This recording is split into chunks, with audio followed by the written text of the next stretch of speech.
Good morning, everyone. Good afternoon to others. Good evening to the viewing audience across the pond. I am your host, Jason Myles, and welcome to another episode of This is Revolution Podcast. If you are new to the channel, since apparently one of our videos from about 7 months ago went viral, so there could be some new viewers right now. If you guys are new, do us a favor. Please hit like. Do us another favor. It's even easier than the first one. Hit subscribe. Don't forget to hit the notification bell so you're alerted whenever we go live, as we are constantly doing new shows, doing cross streams with other channels. As you know, this is the Saturday free show. There is no bonus champagne room. It's our way of allowing you guys to get a glimpse of what goes on beyond the velvet rope, the TIR VIP. So if you are enjoying what we do here and you have the means and you feel so inclined and would like to support, become a patron for as little as $3 a month or $30 for the year. You can have access to champagne rooms past and present. You can be part of the live virtual audience for the Pascal hosted Mau Hour. Join us for movie nights. Get the audio-only podcast a day in advance. And you get access to the audio-only champagne room if you're an audio-only listener. All for $3. And if you just want to make sure we stay on the air, $3 a month, $30 for the year.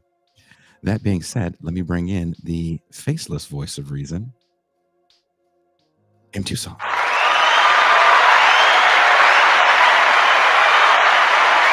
Hello, hello. Good to be here. Is it? Yes. You've been judging me since before we went on air. Judging you? Yeah. For that shirt?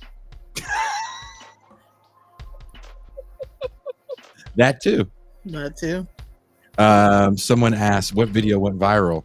About 7 months ago, Norm Finkelstein came on the show to talk about his latest book that's out right now via Sublation Media, called I'll Burn That Bridge When I Get to It. And in typical Norm fashion, as he does feel extremely comfortable on this show since his first appearance, he said something about gooning. And as a joke, I cut a clip of that. I'm going to also cut a clip of the more serious things he said. And I think in the gooning clip, he actually is serious in his frustrations, as what he saw as the frivolity of the bohemian side of quote unquote leftism. And the clip title was called "Is Gooning the Pathway to Fascism?" And as Norm is becoming popular once again on the internet, because when he was on our show, he wasn't on any shows for a long time. He talks about it on that episode, I believe, how he got banned from Democracy Now!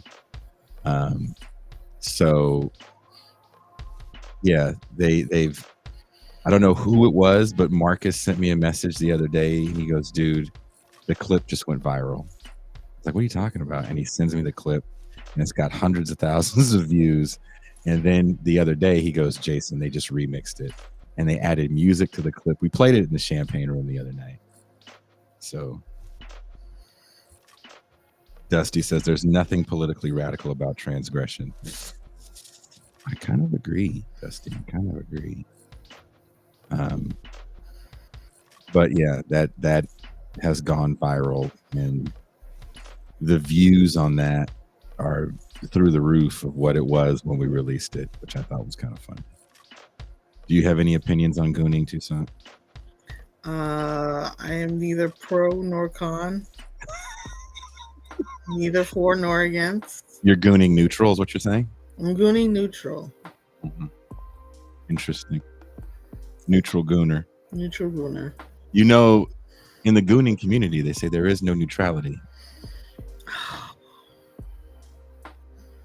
Like standing still on a moving train. That's you. That's me. You know what they say? Once you goon, then I don't know. Then Then Candyman comes. the Candyman comes. Gooning is a pathway to Ibrahim X. Kendi. But today we want to talk about Brexit 7 years later. Jesus. Our guest today, I was on the Twitters, as you young people are, following this gooning trend, and I saw something that broke my gooning research. And our guest today had said something about Brexit 7 years later, and I said, we should do a show about this. Would you be willing to come on? He was like, sure, no problem. It doesn't seem like it's only been 7 years since the Brexit vote separated the UK from the European Union, but how has Britain fared in the years since the split? Socially and politically and economically, has the decision to leave the EU been beneficial for the people of the United Kingdom? In some recent polls taken around the 7-year anniversary of Brexit in June, the majority of people polled now want to rejoin the EU. Many that said they didn't vote in the original referendum said they would vote and vote to rejoin. What has brought about this shift in public opinion? Today we bring in to discuss our favorite Black Brit. He's a columnist in Sublation and Unheard magazine, and he's self-proclaimed conservative Marxist. Please welcome Sir Ralph Leonard.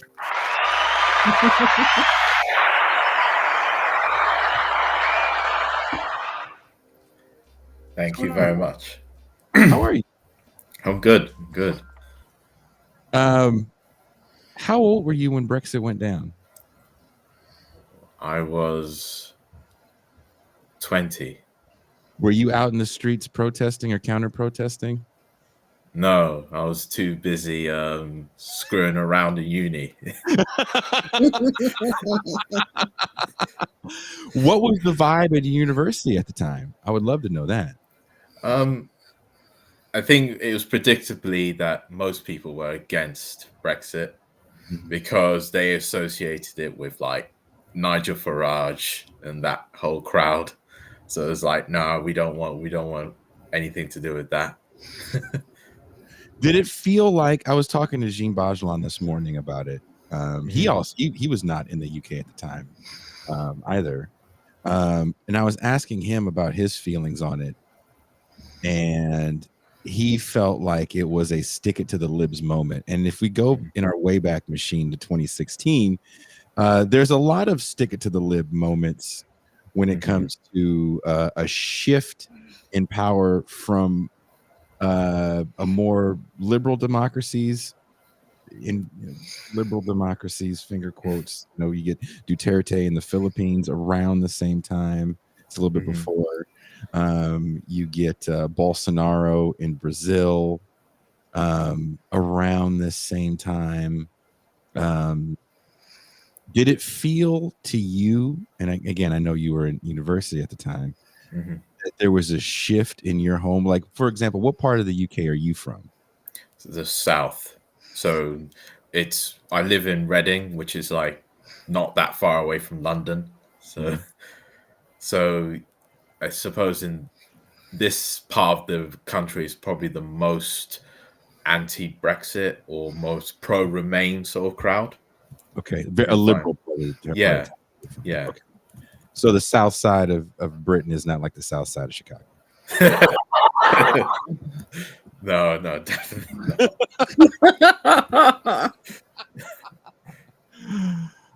Toussaint, you wanna ask one of the first questions while I fix that? Sure. So let's see. Has Brexit led to regret? How big a factor? Oh, well, no, let's not ask that. 7 years after the Brexit vote, what has this meant for the UK?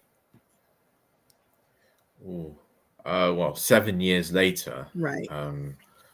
While Britain has achieved its sovereignty back from Brussels, what we have seen is like further economic stagnation, further social decline and degradation. Standards of living has continued to decline. Inflation's gone up. the Tories are still in power because the politics of the country is so dysfunctional, and the constitutional settlement since Brexit has been thrown up in crisis, and nobody seems to have a solution to it. So so far it's not good, and part of the reason why you find like you know, people want to rejoin the EU again is Brexit for a certain sociology, for a certain group in the country, was like an upset in the status quo. Like, they felt they were doing just fine until Brexit came along and just completely, upended, their, the way they see themselves and the country as a whole. And they feel, actually it was better it was better to stay in the EU as opposed to leave and, cause this upheaval. How has, Go ahead. oh, Go ahead. how has Brexit affected the NHS? Well, from actually, it has liberalized, like, ironic. This is one of the ironic things about it. Brexit is immigration, because one of the main arguments over Brexit was immigration, and the people who were for it were saying, well, now we can control immigration and reduce it to the numbers we're happy with. But the opposite has happened. What you've seen is a liberalization of immigration rules, in particular visas, precisely because, like, certain government departments, like the Department of Health, which is what the NHS comes under, want more people to come in to work in the NHS because, especially since the pandemic, there's been a crisis in the labor market, and there's huge gaps that need to be filled. And because the government can't use like labor from the EU because we're out of the EU, and the freedom of movement principle doesn't apply. What's the next logical step? Liberalize visa rules for people outside of the.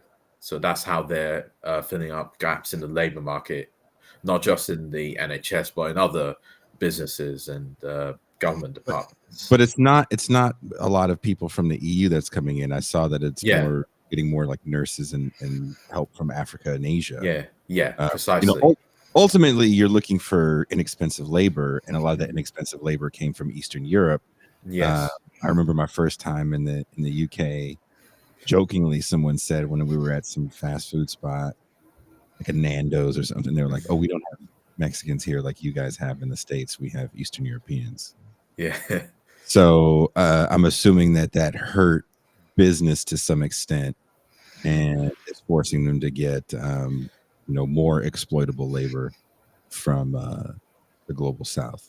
Yeah. So in particular, like the Philippines, Nigeria, India, and other parts of the world.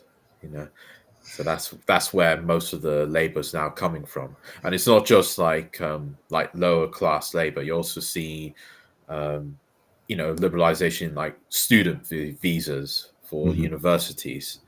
So they're doing that as well. And the numbers that came up this year was the net migration was around 600,000, which is the highest number record. And you also have to take into account the Ukraine war. So refugees from Ukraine have been added in. I did want to ask you about Ukraine. I know you've been somewhat vocal on that.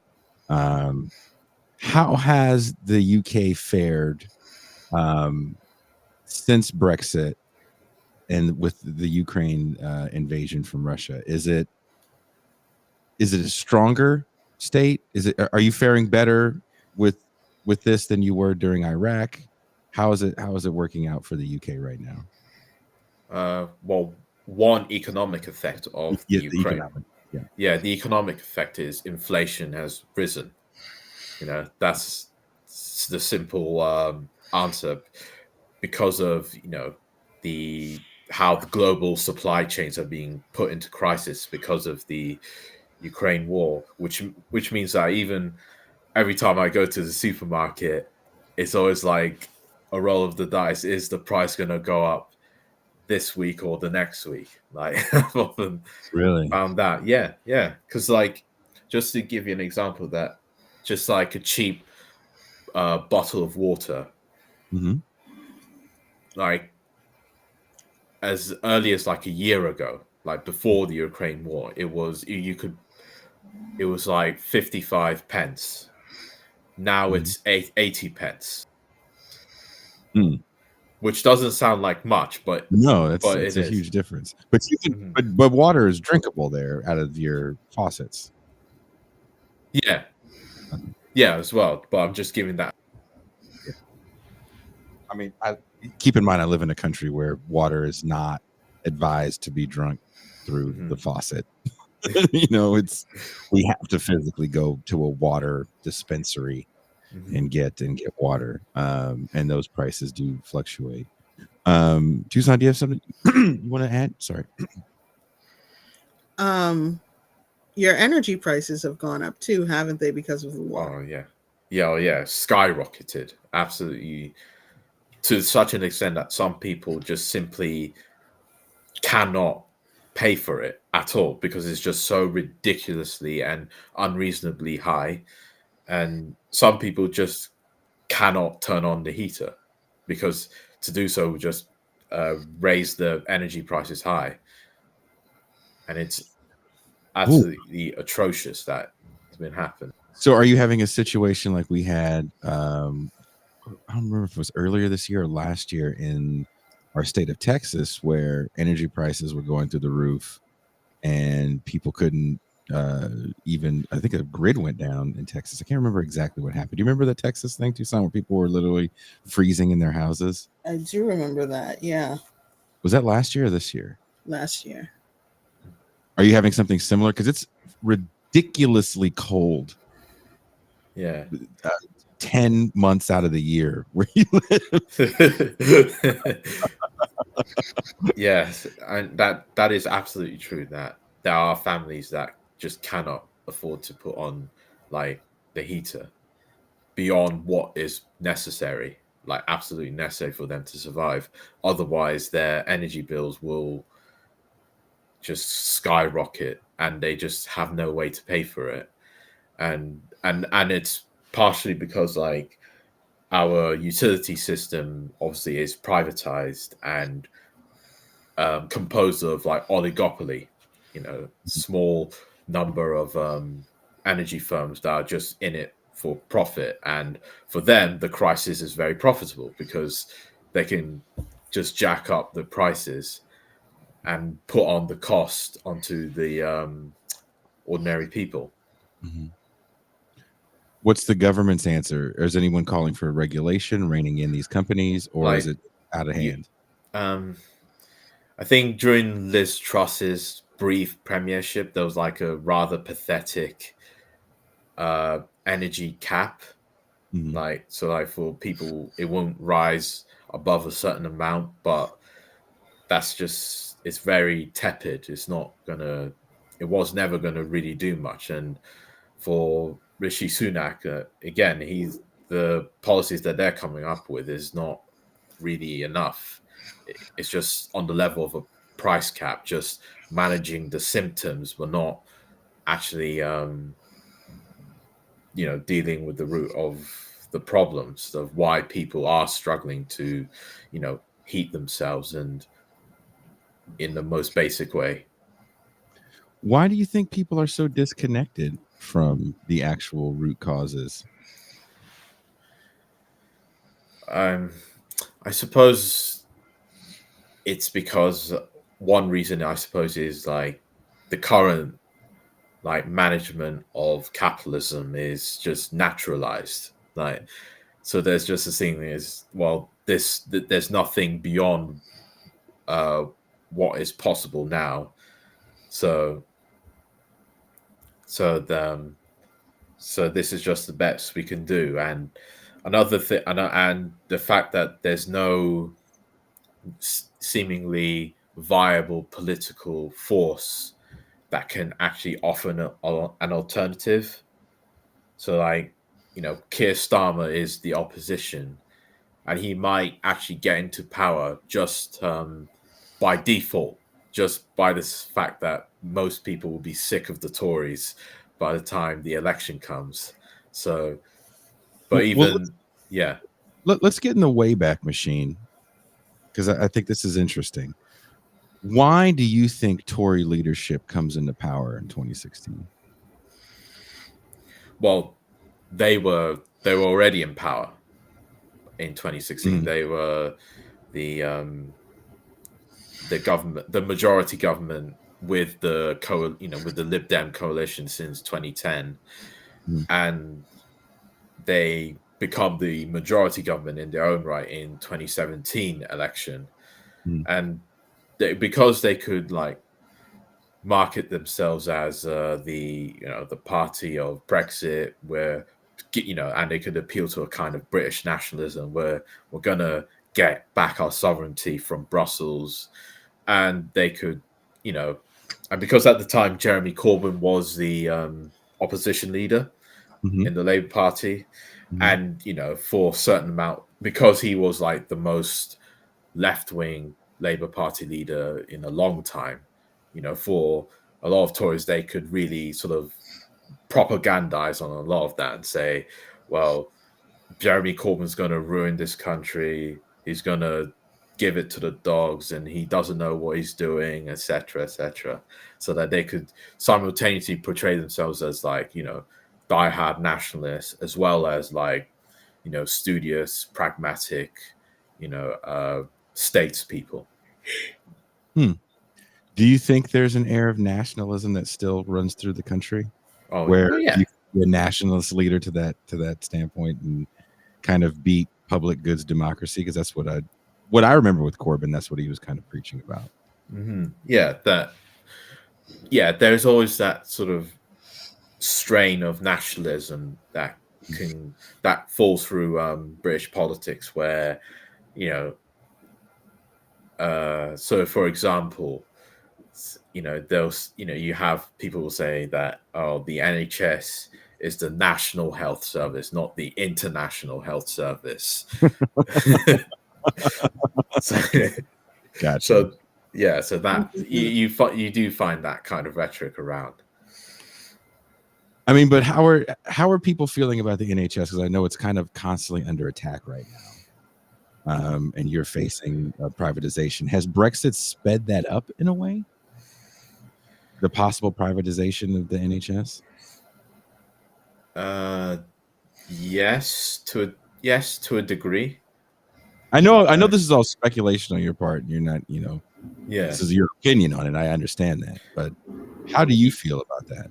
Yes and no, because obviously the NHS is within our political culture. It is like basically sacred. It's like it's part of our civic religion as part of the post-war consensus. And the Tories have tried to sort of privatize it like surreptitiously by proxy. So via like trying to get like private for-profit groups sort of enmeshed within the healthcare system more. So like in terms of, I don't know, so like say like the food that's getting provided in hospitals could be provided by a private company instead of the NHS itself, just for example. But then you have like a political configuration in this country that wants to have the sort of, so to speak, nationalize the NHS, but like keep it as like a public good, but in a very sort of nationalistic, exclusivist where sense. Everything is third partied out. So it's like the NHS. Would it be one of those things where it's like the NHS in name, but there's so many third parties involved?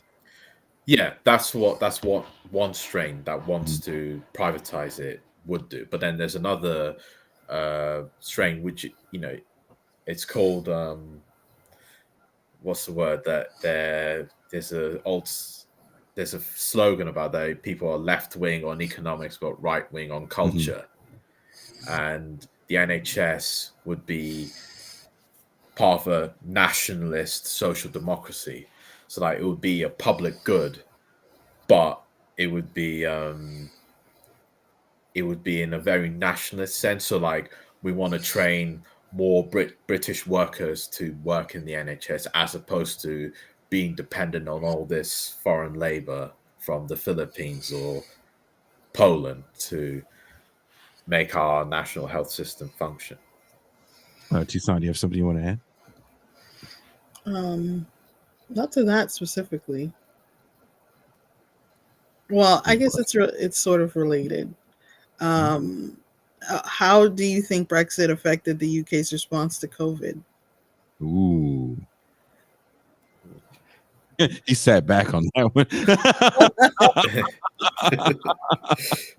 He was like, the vaccines are a lie.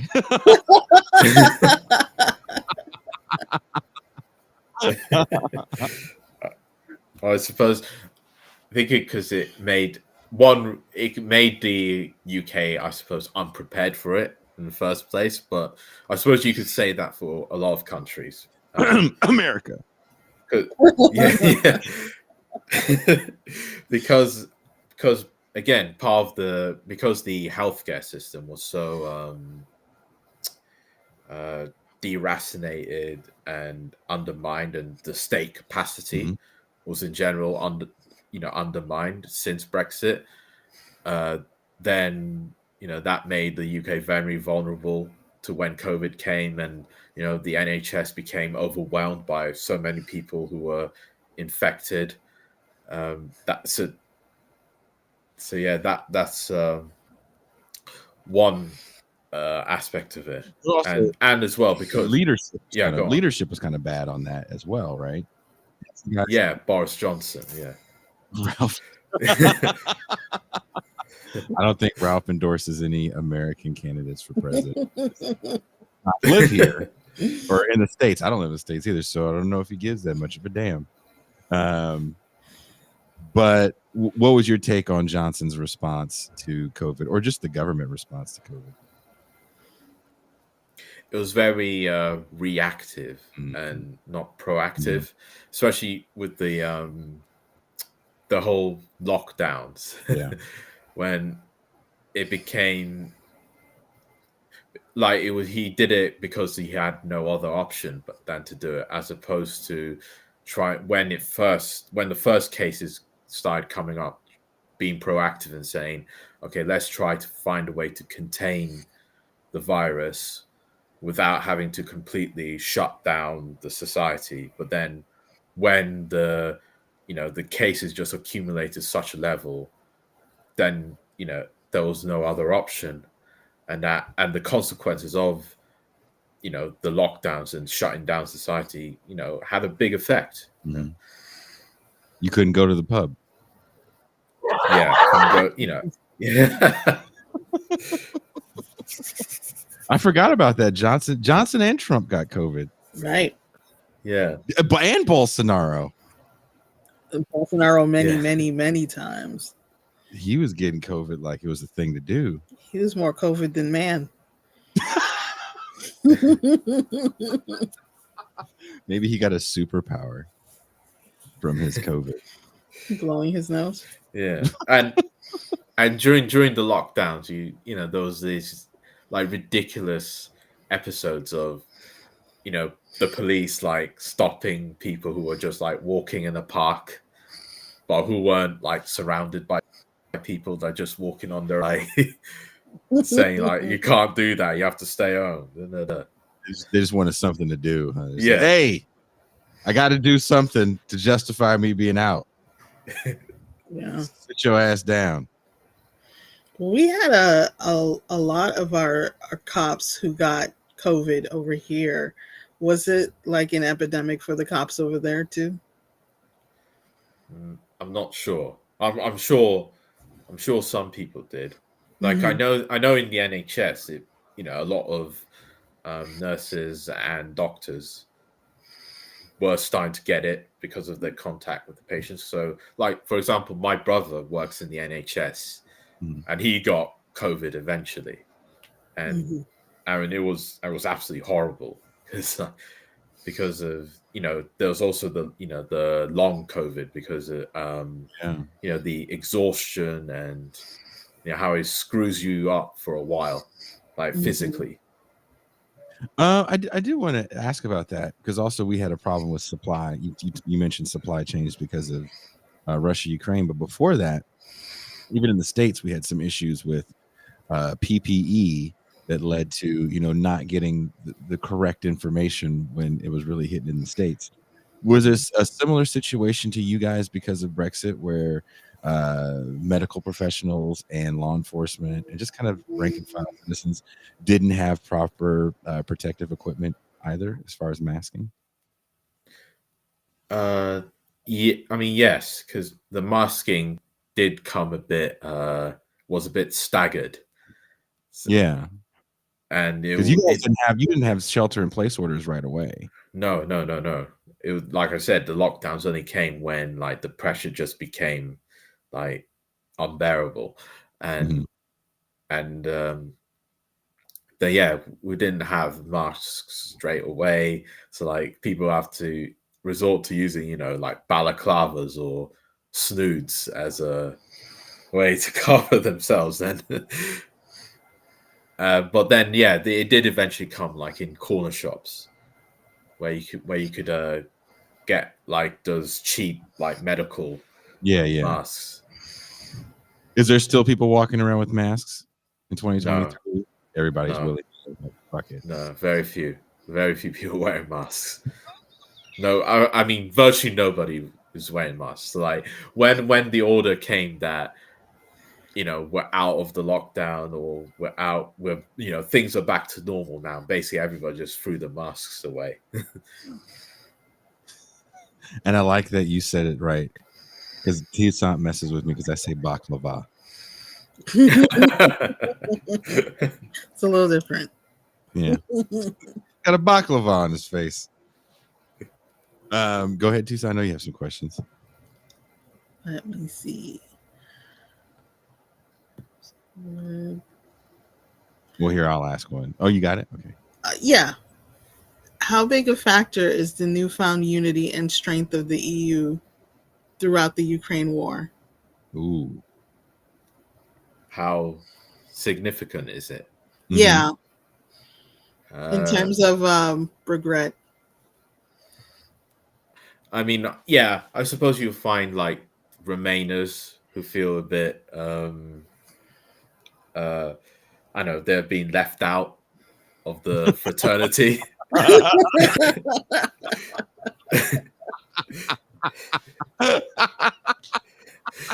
But at the same time, Britain is one of the biggest supporters of Ukraine militarily and diplomatically in Europe. So like I don't think it really affects it that much.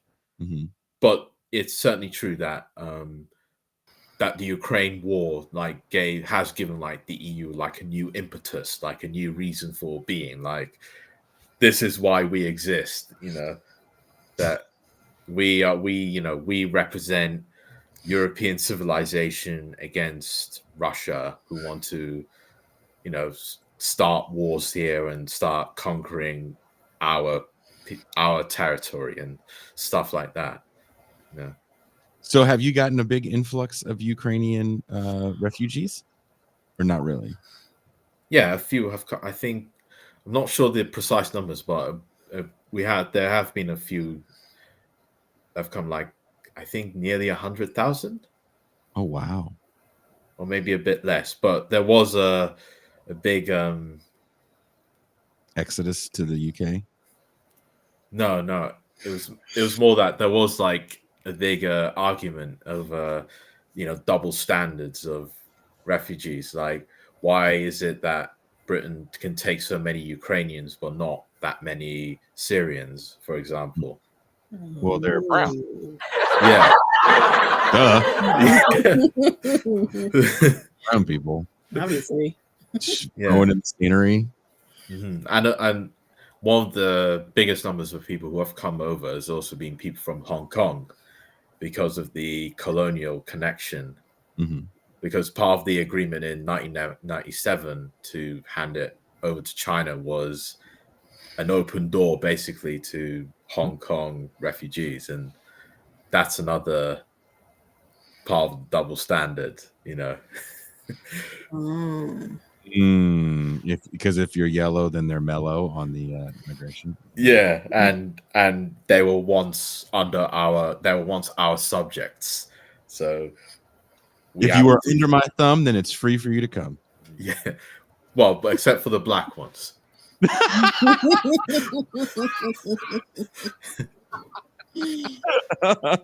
If you're black, please stay back. Yeah. Yeah. I love the fact that Britain government speaks in 70s pimp rhymes when they're making their foreign policy on immigration. If you're Chinese, yes, please.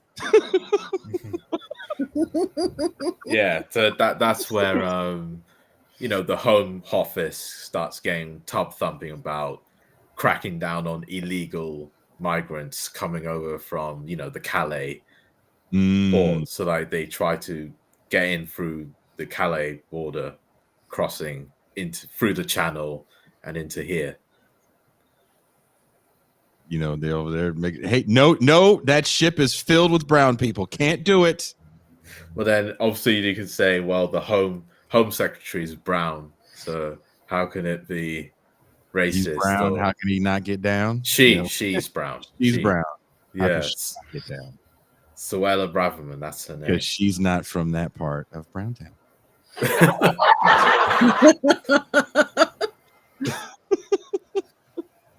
She lives where the Browns are more uptight and closer to whites. I don't know if that's true.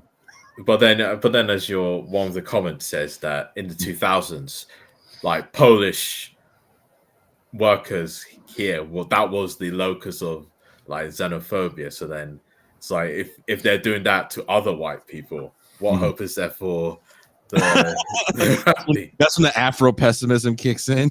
Yeah. They hate their own people. How are they gonna? It's not that simple, Wilderson. I hope we don't get you in trouble. You. On the show with those racist Yanks.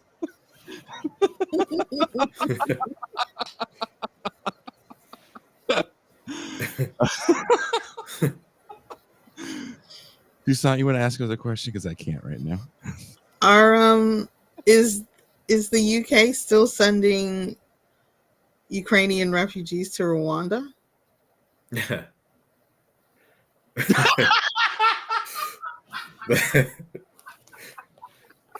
I take it that's a rhetorical question.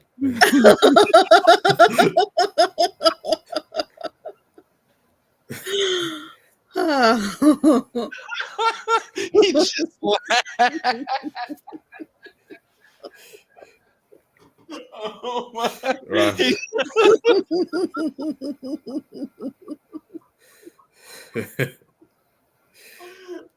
We're all trying to be serious today. We got Ralph on. We're going to be serious today, and here we are doing freaking racist British limericks. Ralph just laughs at a question like, no. Just...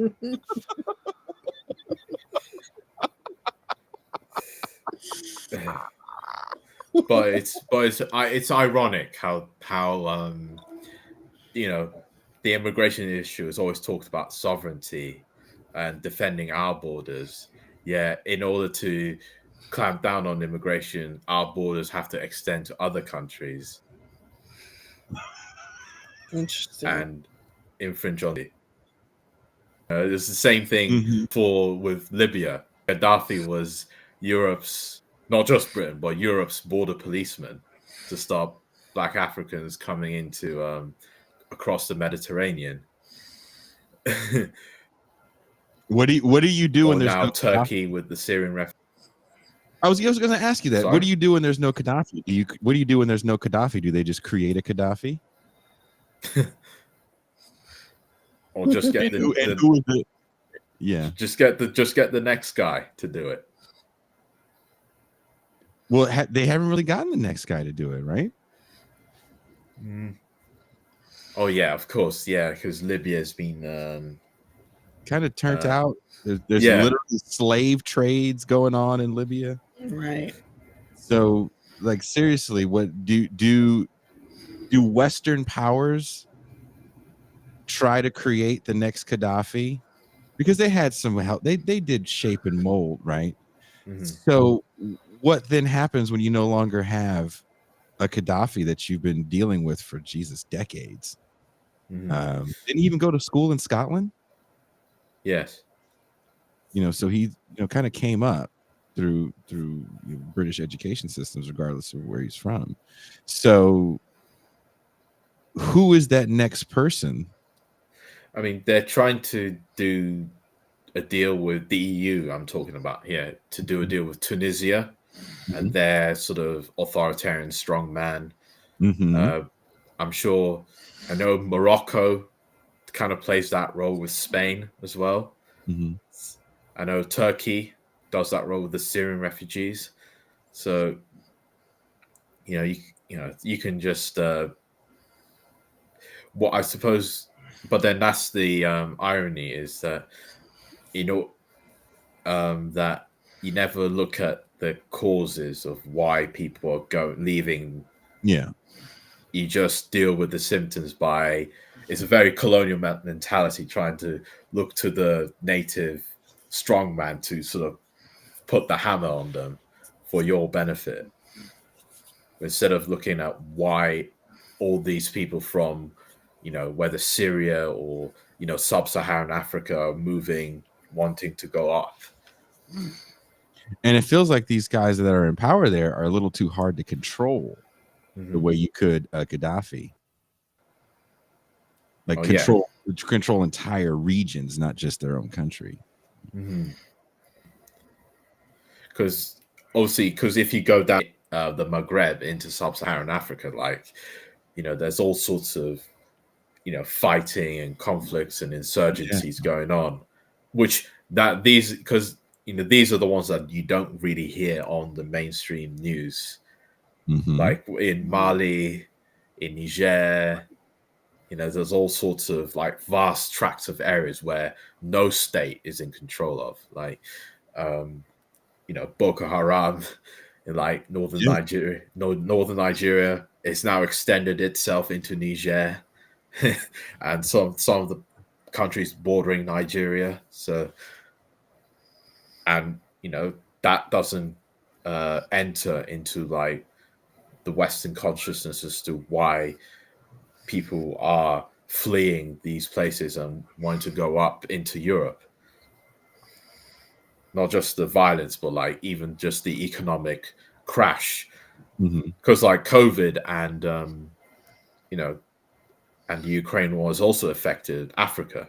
So because I'm partially of Nigerian descent. Hey. Yeah, and if you think that COVID did hurt UK badly, in Nigeria it's hurt it really, really badly, because unemployment's utterly through the roof. There's strikes all the time, labor stoppages.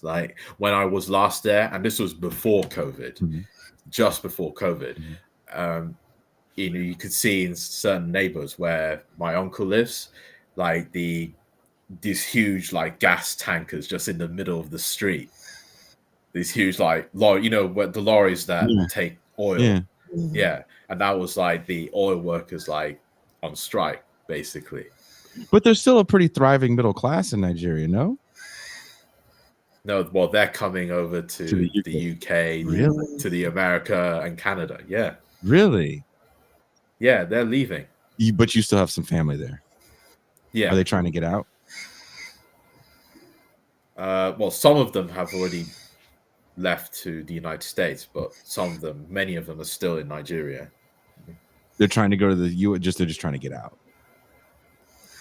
Like, well, I already have like people, family members in the United States and Canada, so they've already left.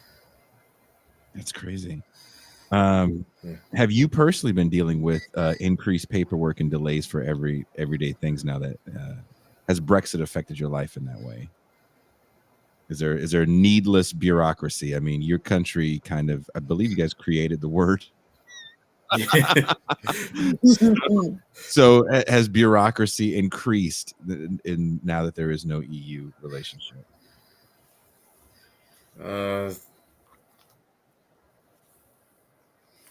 No, just for me, like the same as ever been. I suppose. No, I don't think it's really changed much in that sense. But since the UK is pretty bureaucratic anyway, I'm not sure how much higher you can go. Okay, maybe to the level of France. Maybe France and Germany, they're worse on bureaucracy. I do want to ask this question. Toussaint wrote this great question. Would you say this is accurate? The Brexit mindset was like going into a divorce expecting to keep the house, the car, and the bank account while the ex keeps the mortgage and the credit card debt. Would you say that's an accurate analogy? Yes, because there were many Brexiteers, like Nigel Farage always bangs on about having the Switzerland option or the Norway option, where like you were part of the customs union and you would have all the economic benefits of being part of the EU, but you weren't politically part of it, so you wouldn't be subject to certain the legislation that's often created there. So that's why Nigel Farage and other Brexit always banged on about like the EU human rights legislation and stuff like that, and like the needless bureaucracy, chaining up British business. But like it was always quixotic to expect like that the Switzerland option was ever realistic. That it was that if you are leaving the political union, like if you leave a club, then you leave wholesale. You don't get all the benefits of paying the club, of being part of the club, and not pay your dues to it. You know what I mean? Yeah.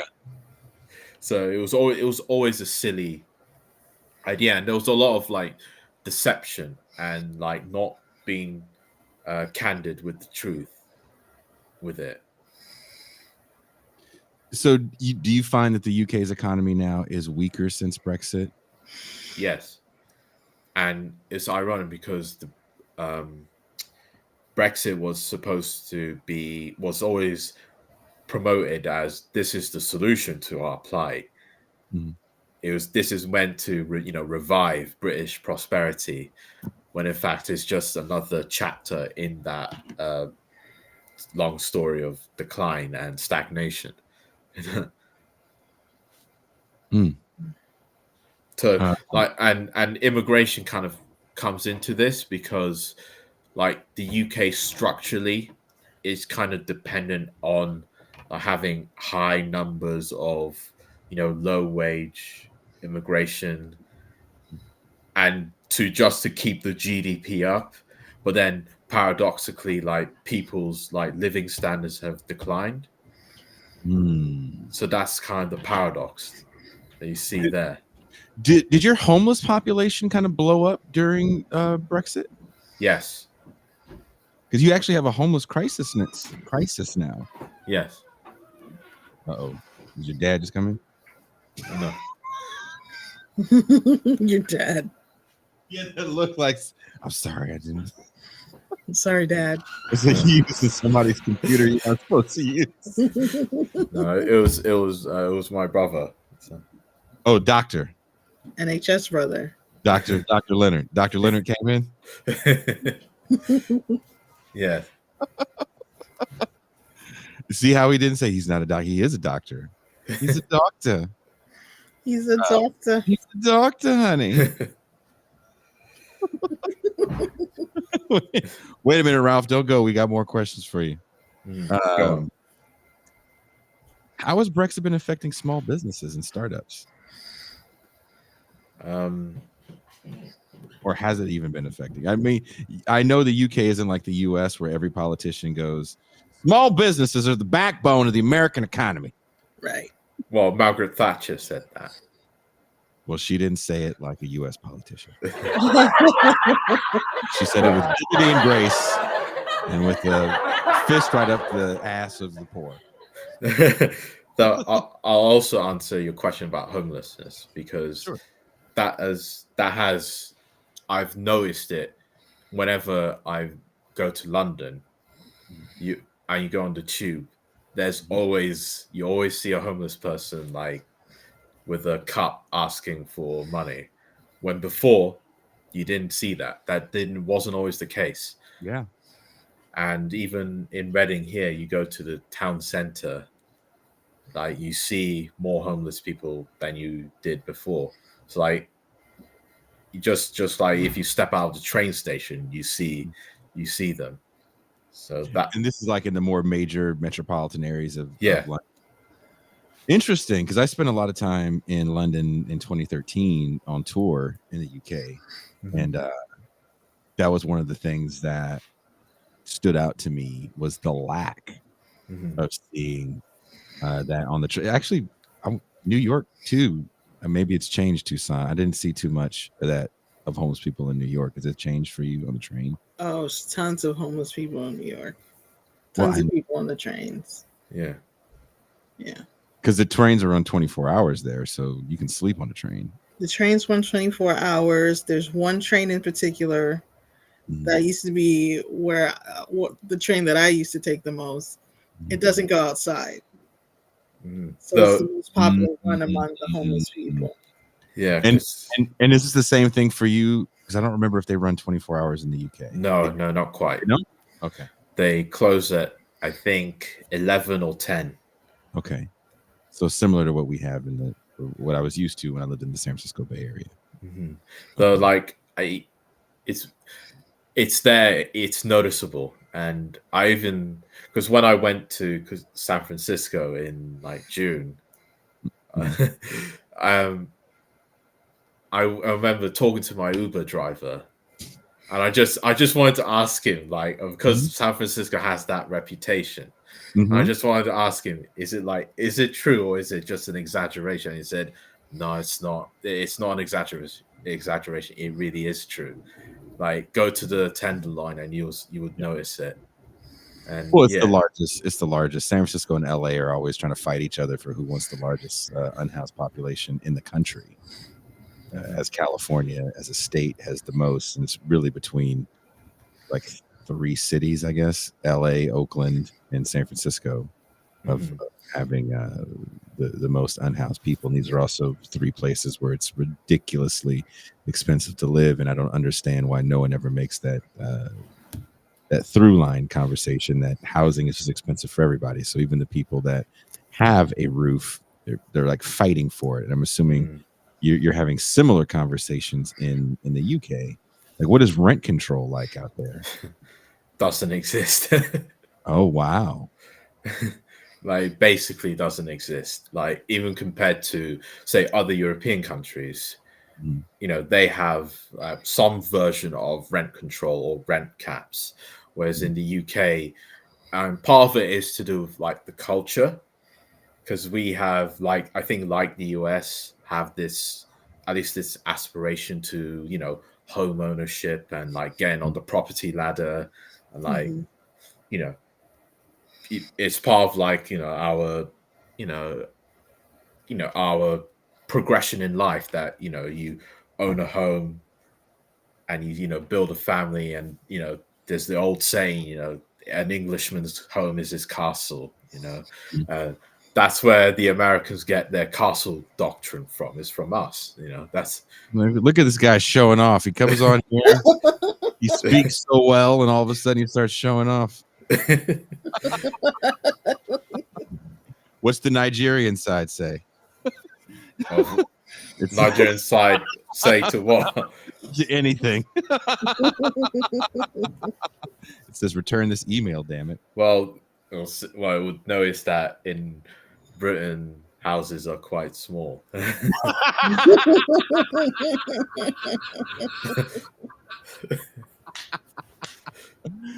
What kind of castle is this?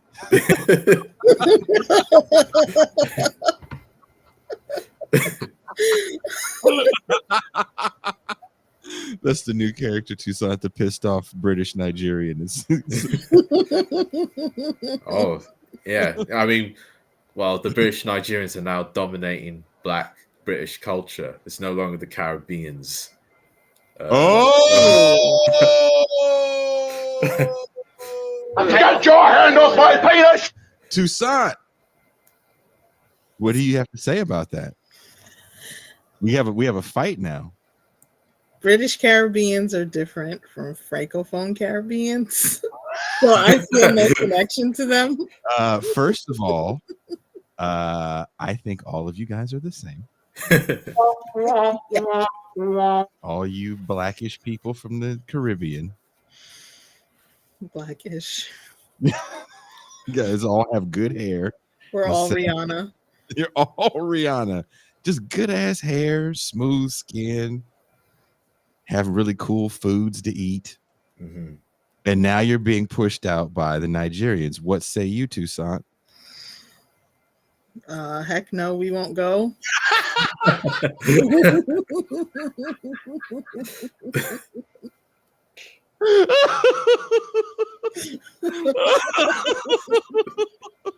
Who's the hot British Nigerian rapper? Be Wiley. Are you just making up names? Because it sounds like you just did. No. That is an actual British Nigerian rapper, Wiley. Wiley's old school though. Or, well, I'm only really familiar with native Nigerian. Oh, excuse of Jesus Christ, this guy. He just stays with his pinky out over here. Jesus. You walk on water too.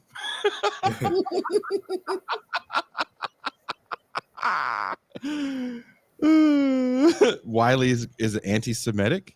Yeah, he did post some deranged rant like a couple of years ago. I mean, so did Ice Cube, so it's not like come on. Hip hop and anti-Semitism is like this. And now I want to hear fucking Nigerian British rap. Does it sound different than the Caribbean people? Do they have different slang? Oh yeah. Word. Yeah, because some of it is obviously some of the language uses inspired from Nigerian Pidgin English. Ooh. So like for example, like crazy. If you want to call somebody crazy, it's Golo Mental. There's an old Nigerian pop song called Color Mental. I remember growing up. You got me going Color Mental. No. Took Toussaint a while to get that 90s reference. That song is probably older than you, Ralph, so it's okay if you don't get it. Is Dizzy Rascal Nigerian? I think so. I think he's of Nigerian. It's either that or Ghanaian. It's one of the two. He used to be my favorite. When that Fix Up Look Sharp came out, I was like, this is the hardest song of the year. And like it's always fascinating because how within Black British culture, like the African Afrobeat is now having a much more bigger influence than it used to. Because before it wasn't really cool to be like a native African. Here it was like kind of seen as like a bit embarrassing or too too freshy, because like the Black Caribbean was the representative of Black Britain, but like in the past like couple of decades, that sort of changed. Mm-hmm. So like in music, like African influences are now very, very becoming much bigger. And also possibly because like the population like is becoming bigger as well. Ralph, I never thought to ask you this, Mm-hmm. but Sade is Nigerian. You know who Sade is? Helen Adu. Is that what it is? You don't know? Oh my God. No.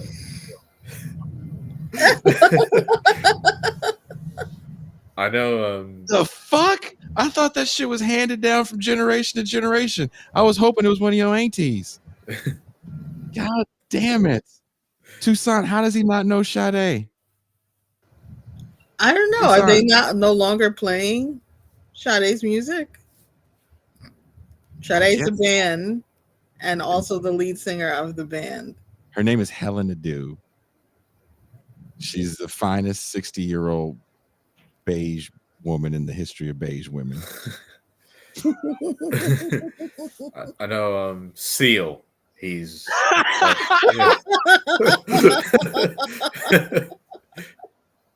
That's who walked in the room real quick. He's like, Seal, just hold on. He was about to start belting out Kiss from a Rose.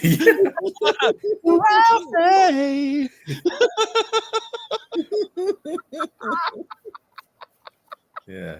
Like, and even in clubs, so like certain dance techniques from West Africa are becoming more popular in clubs in the UK. So like Azonto from Ghana. Can you show us a move or two? No. That's not part of this interview. Thank you. It would be awesome if Ralph moved the table out the way and him and his brother started doing the Nigerian kid and play.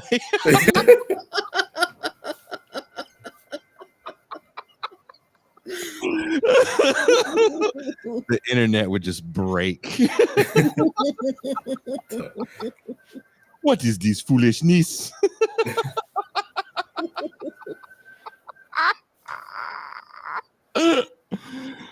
Oh shit. Toussaint, you want to ask a serious question now?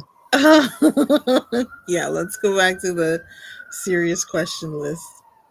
Why does no major party have rejoining the EU on its agenda? Wait till the siren is gone.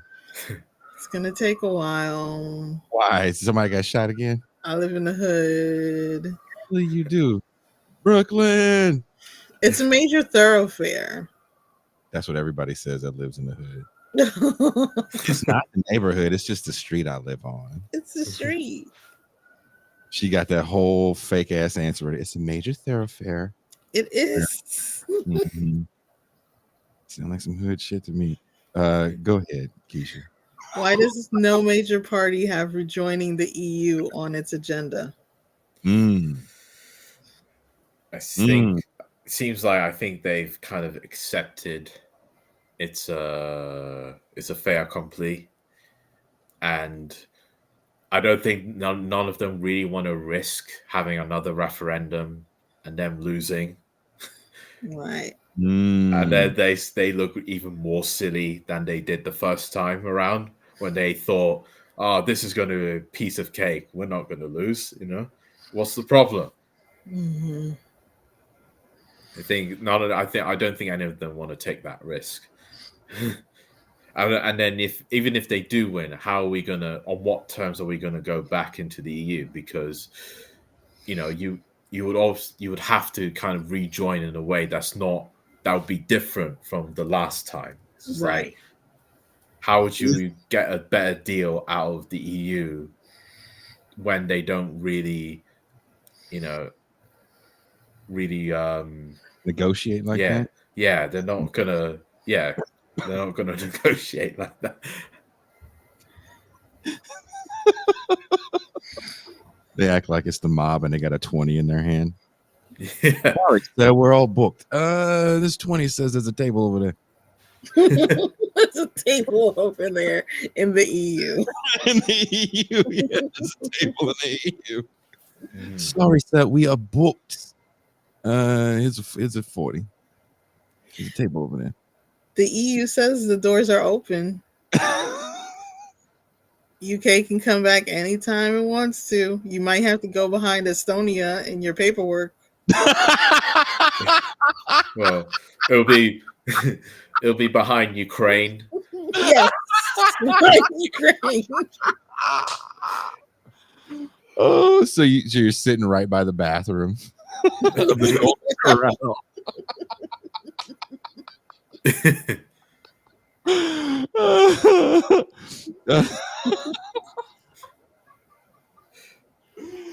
That is the picture that we need. The EU, that's the political cartoon that everyone needs. The EU trying to negotiate into the restaurant or the UK trying to negotiate into the restaurant of the EU. Ralph, last question. Can you explain UK's Labour wanting to rejoin the single market, but not the EU? Mhm. So the single, well, because I suppose for British business, the single market was a boom because it was you had a very vast labor market to pull on, Mhm. and which coincides with the movement of capital as well, and I suppose from their point of view, it just made it easier to conduct like commerce and business, and they people believe in I suppose they believe in a very kind of globalized capitalism, and that it would benefit Britain in the long run, Mhm. I suppose, than if we were out of it.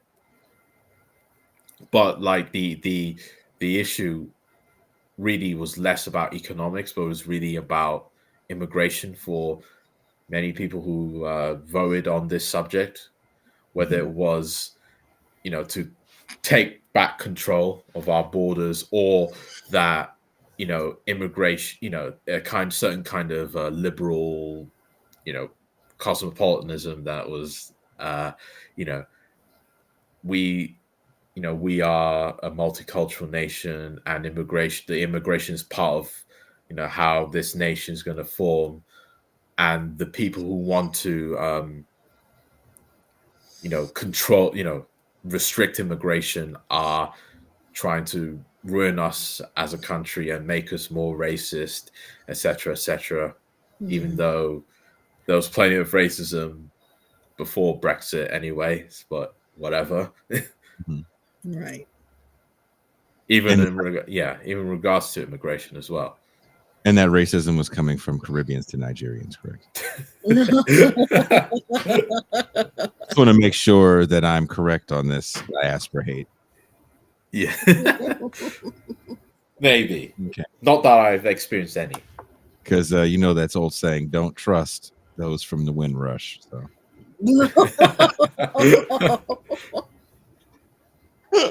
I made that up. That's not true. But even as part of this liberal multiculturalist nationalism, like the whole narrative sort of is, because it's interesting how national narrative can form and reform. So like Windrush is being reframed as like our Ellis Island. Wow.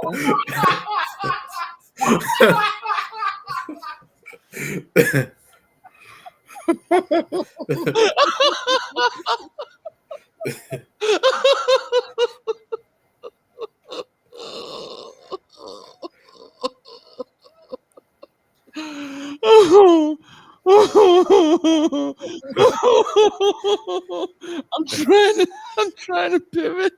I can't. Ralph just killed me.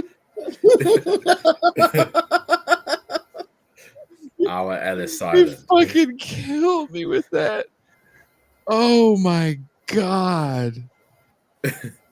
You know what we need to do? I've been wanting to do a whole show on Windrush. Mhm. You know any old black people left over that are still angry that we could talk to, Ralph? Still angry. I'm sure there's got to be a handful that's walking around a corner store somewhere talking shit.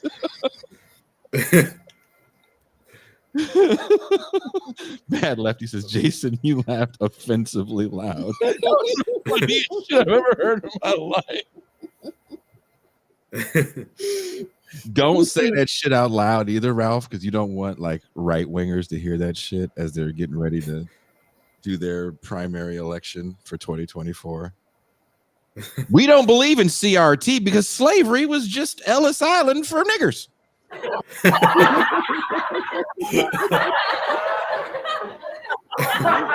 Shit. 3 hots in the cot.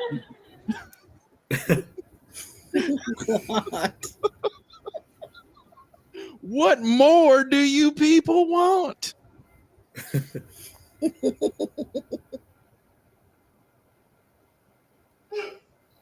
Oh God. I'm just, oh man, fuck that famine. That was just oopsie. Oh, wasn't it good that Britain abolished slavery? Oh yeah, you know, if you ever been a black American around British people, they love going, hey, don't look at us about that slavery shit. I'm like, what do you mean don't look at you? You act like you're building here, build off colored labor. Fuck is wrong with you?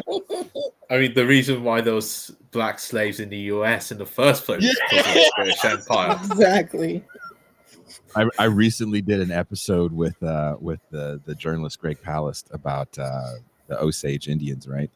And he's doing this documentary about the state of Georgia.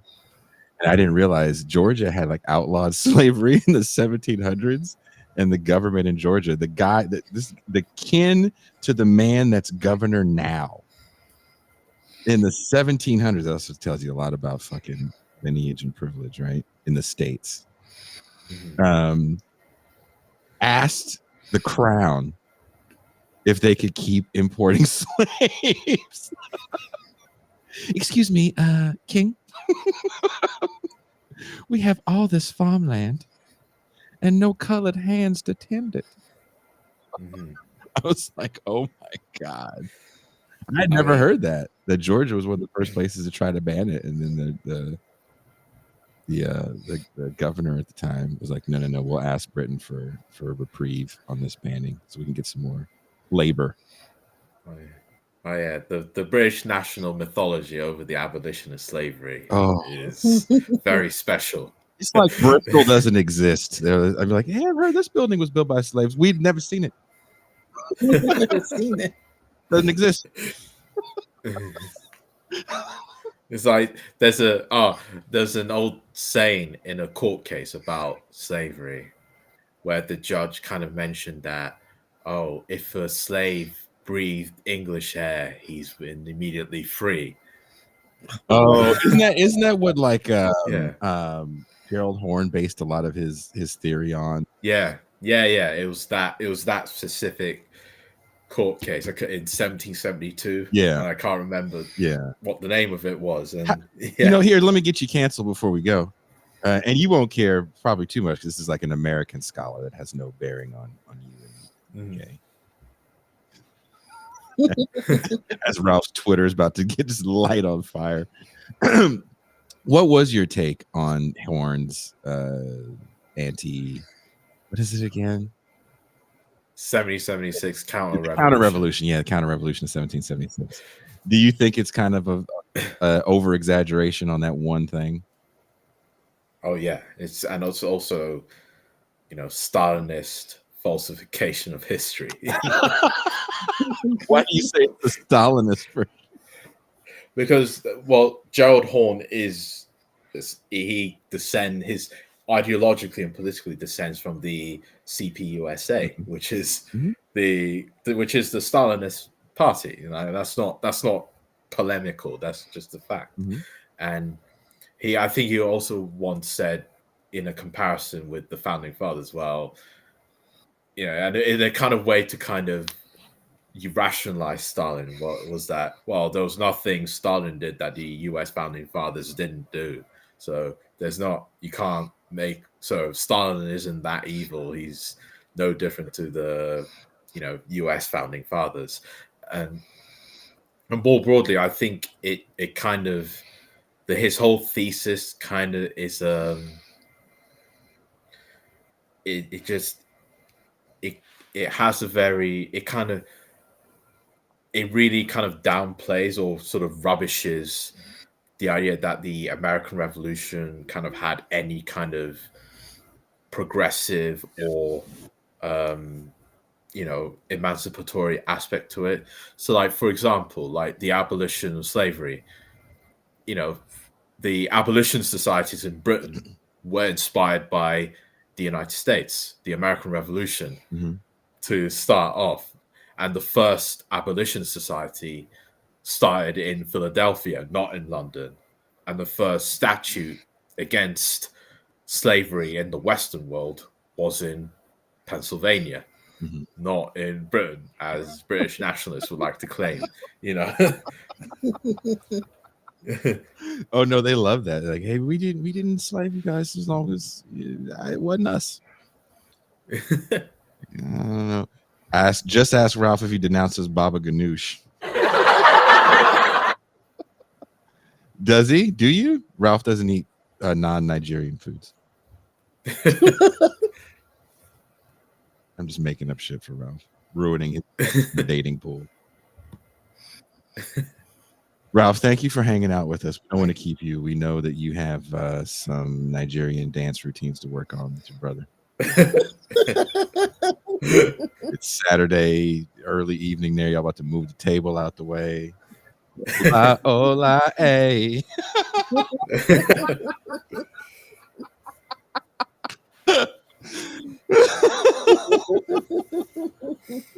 Thanks for hanging out with us, Ralph. And is there anything you're working on right now? Well, talk about getting me cancelled.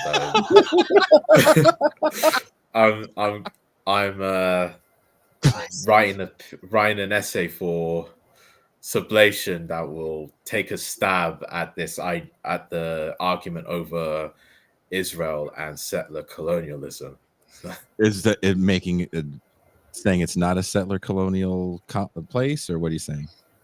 No, it's answering in the affirmative. So okay. I'm saying yes, it is, but I'll obviously get into more details and nuances.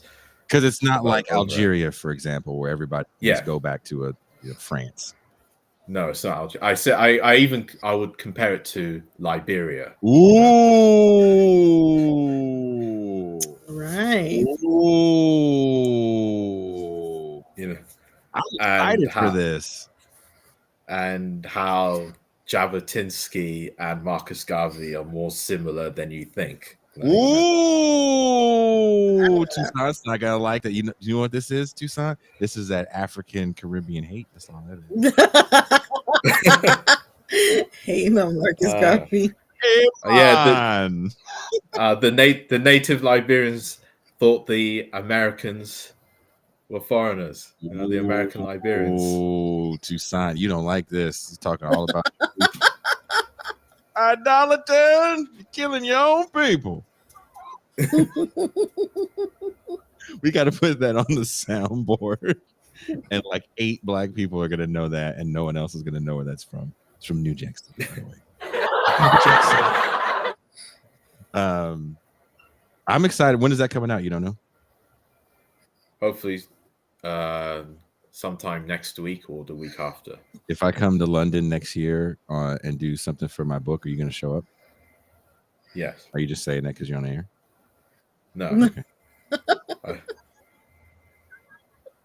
I feel he's telling the truth, but he might just show up and punch me and be like, all right, good day.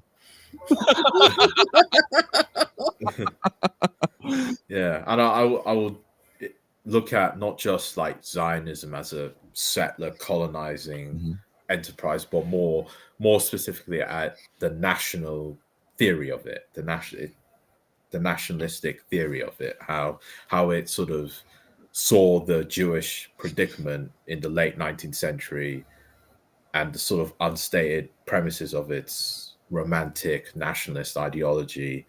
And if you do that, you see a lot of parallels with Black nationalism, you know, a kind of diasporic nationalism with a kind of very utopian, romantic aspect to it. I'm excited. With the whole, would you be willing to come back on after you publish it? Yeah, absolutely. Absolutely. I would love to. Okay. Hey, Ralph, thank you so much. Thank you so much. It's you. always a pleasure to have you on, man. And I'm excited for this. Just please hit me up as soon as you publish the piece, and we'll get you back on the show right away. Shout out to your brother. Shout out to Dr. Leonard. Jacob. Peace. What'd you say? His name's Jason, actually. Are you shitting me? I'm not. That's awesome. And his shall we say Nigerian name is Eloyowa. So that's how other people in my family call him. I gotta make it to the UK just to go to your black ass house. I'm like so excited now just to experience all this Nigerianness, and we can just walk around talking shit to Jamaicans.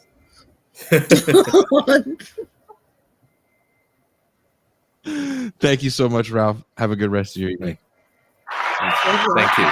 That is Ralph Leonard, Sublation columnist, Unheard magazine columnist, friend of show, all around good dude. I like Ralph. Yeah, Ralph is likable.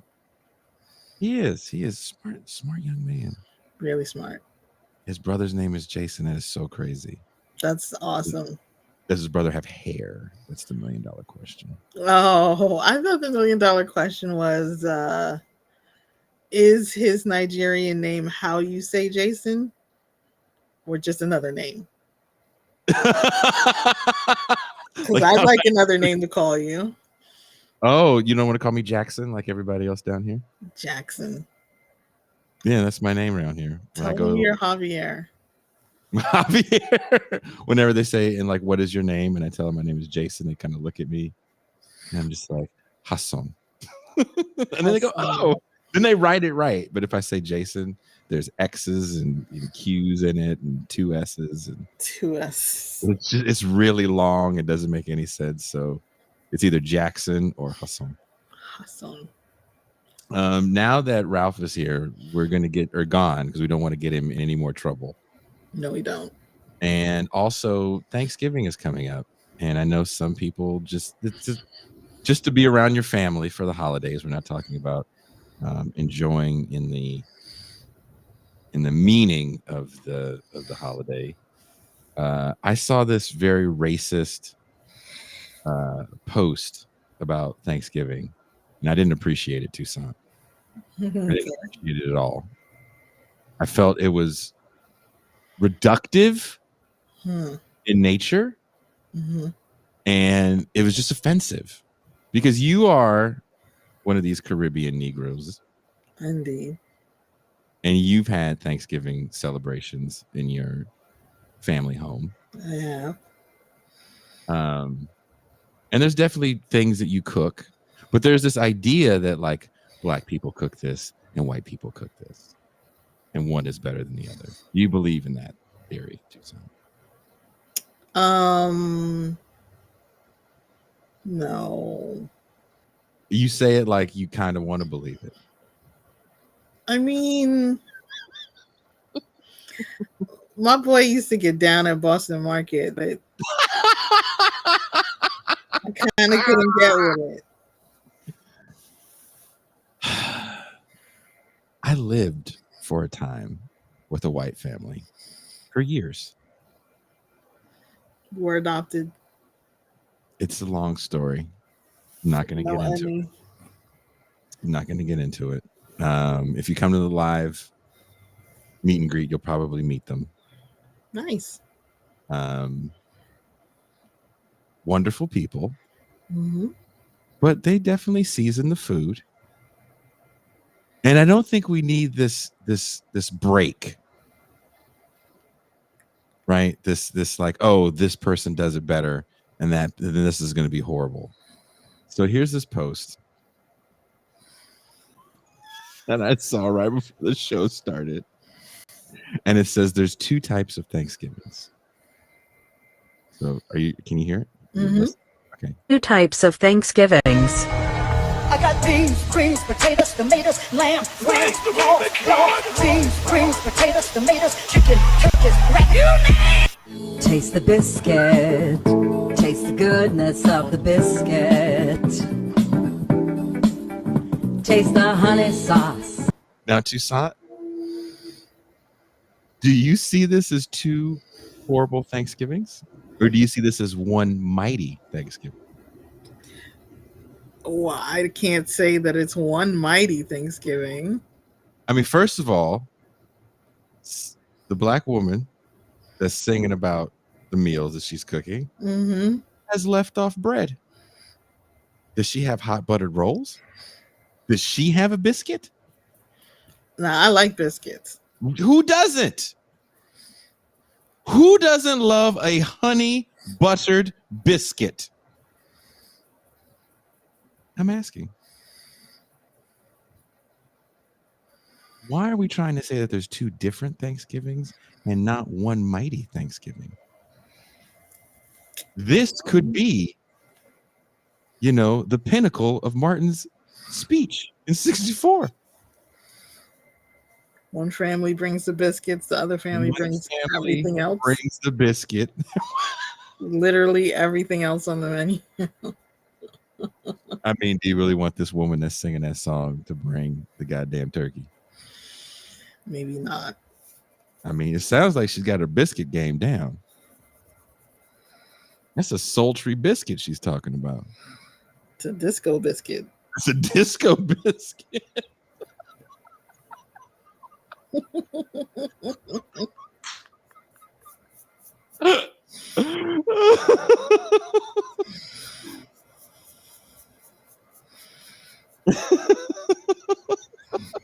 Someone says the dialectics of Thanksgiving.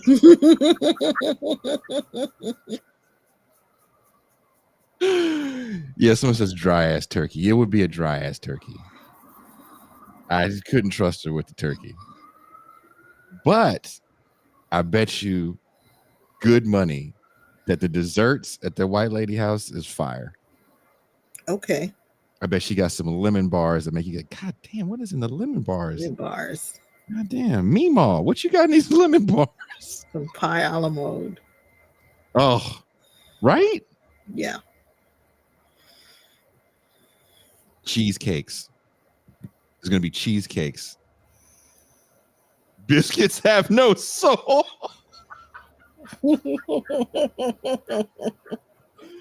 Frank Lee says biscuits have no soul. Popeyes would like to disagree with you. That's right. Even KFC would like to disagree. Everybody will disagree with you. See, Soccer Pizza says, fuck yeah, cheesecake, yes. I'm telling you, you let the woman on the bottom bring a bevy of desserts. Don't let her bring any casseroles. Like, let that be known off the jump. Hey, we don't need a casserole. We just need desserts. Bring them fluffy ass biscuits. Mm-hmm. And that honey sauce. And it's going to be a fire Thanksgiving. You dip the biscuit into the mashed potatoes as a form of baptism. That is disgusting. When Meemaw and Paw Paw done came through after they made the honey sauce, that's all you need. It's double starch. It's double starch, dude. What are you trying to do? You're not making room for the greens, beans, potatoes, tomatoes. Right? Am I wrong, Toussaint? You might have a point.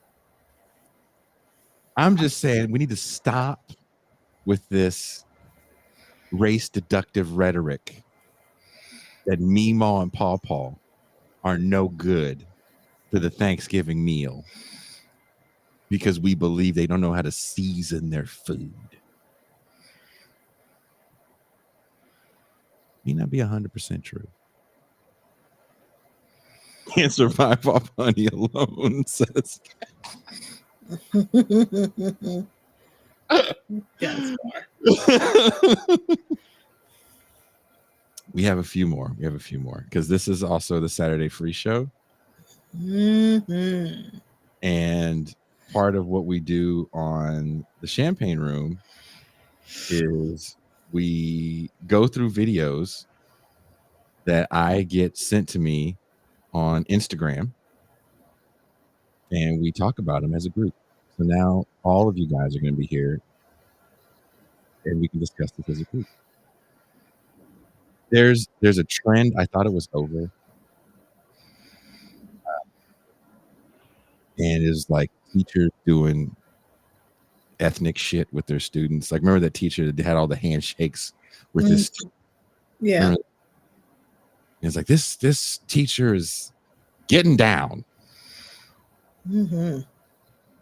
These teachers are taking it to the next level. Oh boy. I need you to tell me what you think. Oh, sorry. Hold on. Wrong thing. Hold on. I got that black woman in my hair. Green beans.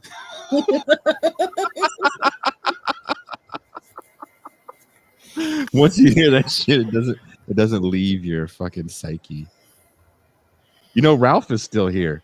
Ralph, do you want to join us in this shit talk? Fine, yeah, Okay. I'm happy. Okay, I wasn't sure. So here, check this out. This is teachers doing rap songs with their students.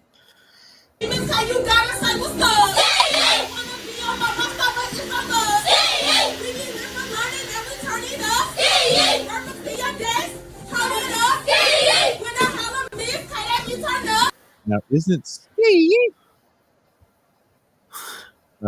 That's some street stuff. isn't that what you're supposed to yell when you want to buy crack, according to Sexy Red? I said something like that. Yeah. Are they reappropriating this? Is that okay? You need some power behind you if you're gonna reappropriate. You think it's dangerous that a bunch of 5-year-olds are running around doing the crack fucking mating call? Jeez. Skeet. That's not okay.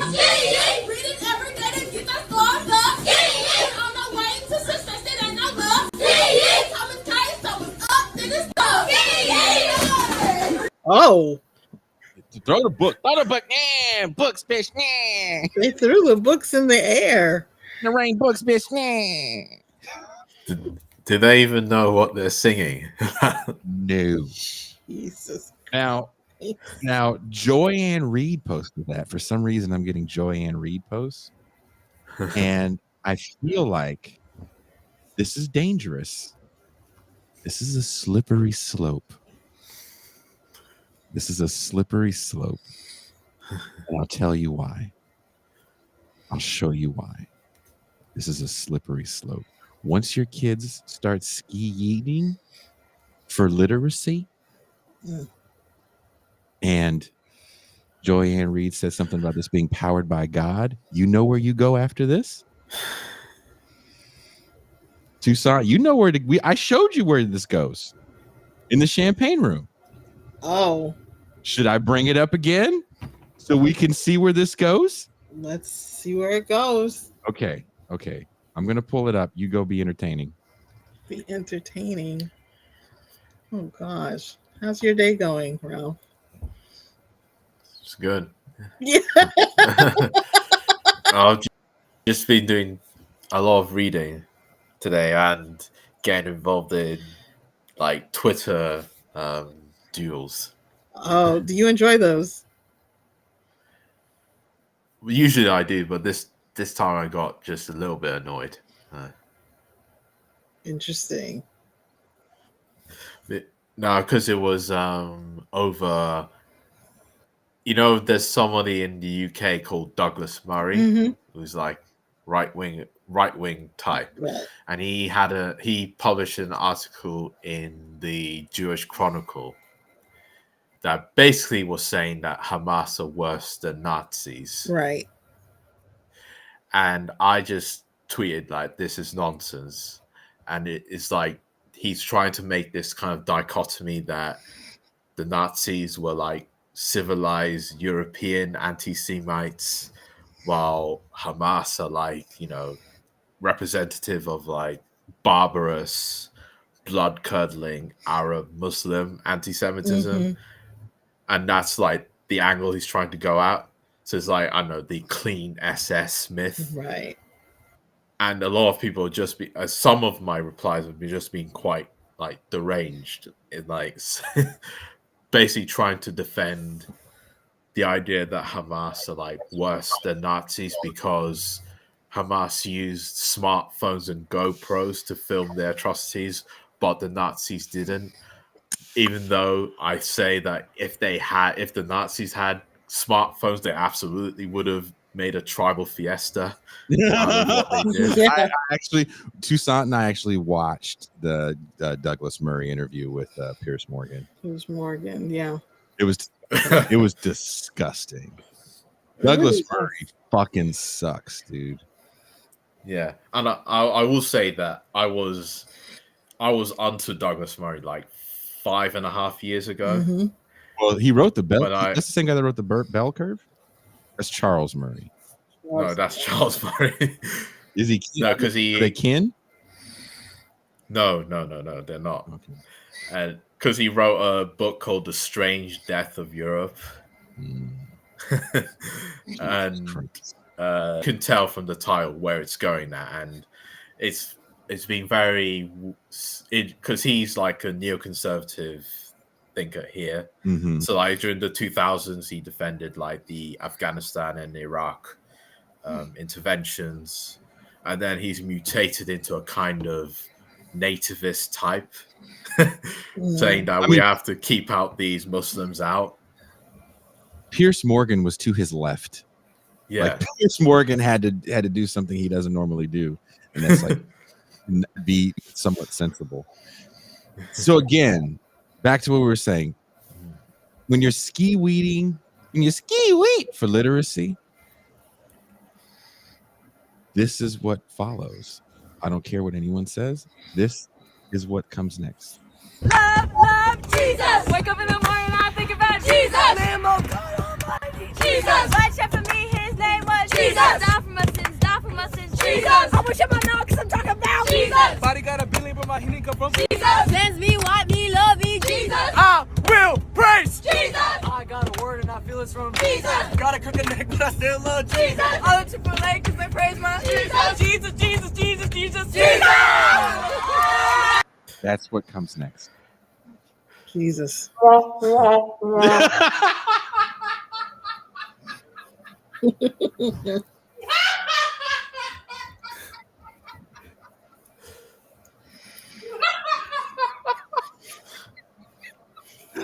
That's what follows.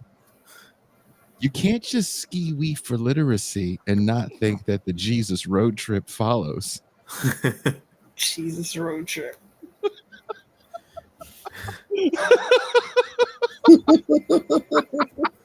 I love the way you said Jesus. Jesus. Soccer Pizza says long exhale.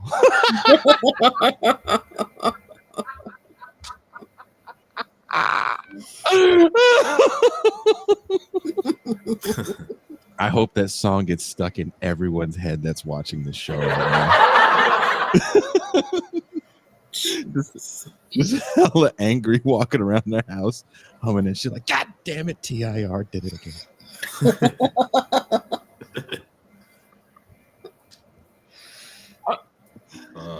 I really believe there's a direct line in trying to change really, really horrible hip hop lyrics into something positive, into going on a Jesus road trip with you and your fucking friends to the Bible camp. Now, in the UK where you're from, Ralph, do they have kind of culty Bible camps like this where you sing these Jesus anthems? Not quite like that, because when I was younger, when I would go to my uncle's, he would put me into these like the church he was a part of was they did this like road trip to like the Norfolk Broads where we just hang out there for like a week or so, and I would say it's not like the kind of charismatic Christianity you find in the US. It's the stereotypical Anglican English Protestant. It's like very drab, dreary, pessimistic. Pessimistic Jesus. Because this is what happens. Also, if you get too much Jesus, then you get this. You're faced with this dilemma. This is another video that we did in the champagne room the other night. Tucson, you remember this one? Oh boy. Oh boy. This one. Wait. Ready, guys? Go. Haven't had no sex.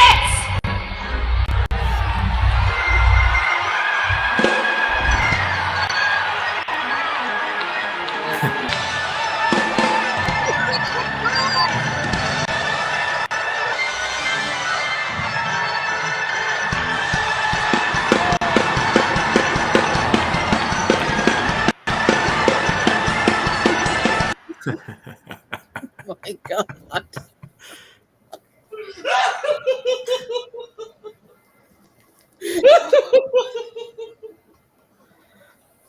I have so many questions. What is one question you have for this Tucson? Where is she going?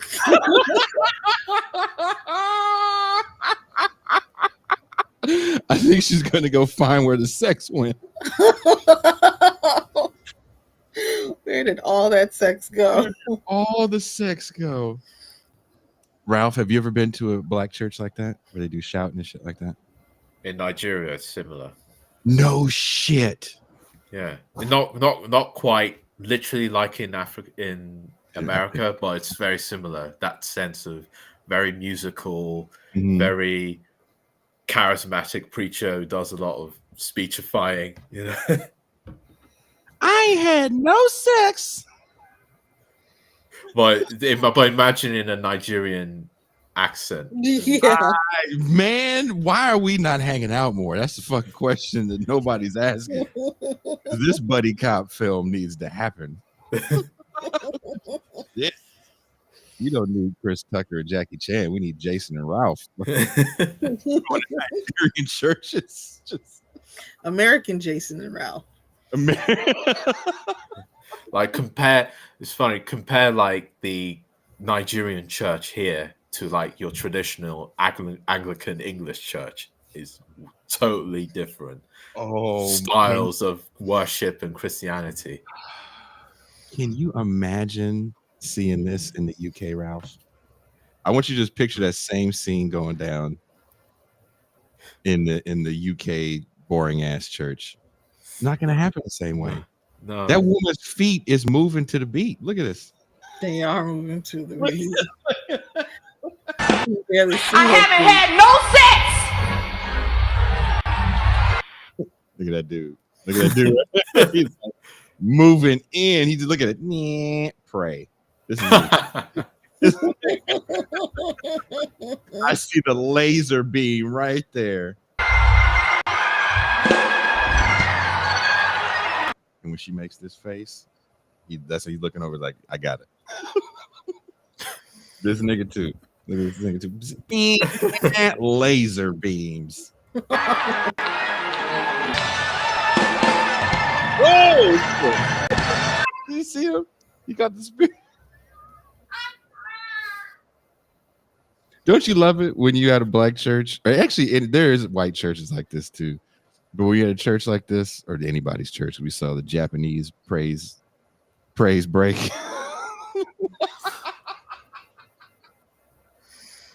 That's what started this whole thing. Someone said that because I found a video of the Japanese praise break, that started me getting all these videos. I don't search this stuff out, Ralph. This just shows up on my Instagram feed. Like, well, first of all, in an Anglican church, there wouldn't be any mention of sex at all. Oh, Exactly. that's why her stomach hurt. Look, this was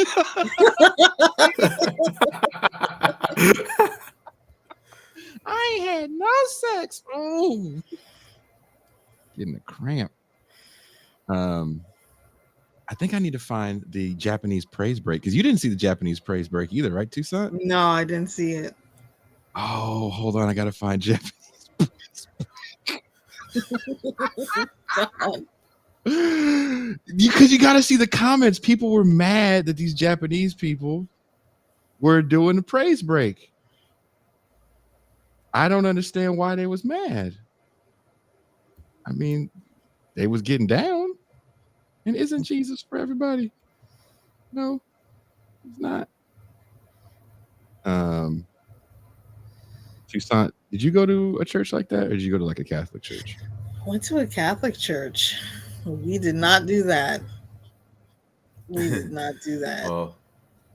Well, in London, the Africans have taken over the traditional Anglican churches and doing their ceremonies there. Yeah, because the Anglican church is declining. Nobody's going to church anymore among the English population. Wow. They ain't going to church anymore. Toussaint, why can't I find Japanese praise break? Because you need it. Oh, because you're looking for it. This is killing me because I can't go back into Instagram. Oh, found it. Okay. I'm so excited right now to show you guys Japanese praise break. It's like real talk. It got me so fired up because I do enjoy gospel music. Like gospel music, you can work out the gospel music. Work out. So people were getting mad in the comments because they felt that these people were appropriating gospel, which I thought was ridiculous. But here we go, Japanese praise break.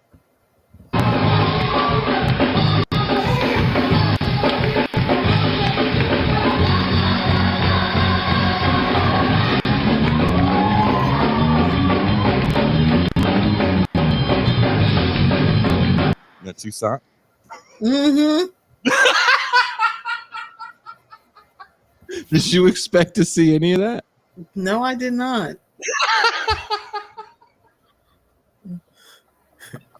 Steve says that bass line, I'm telling you.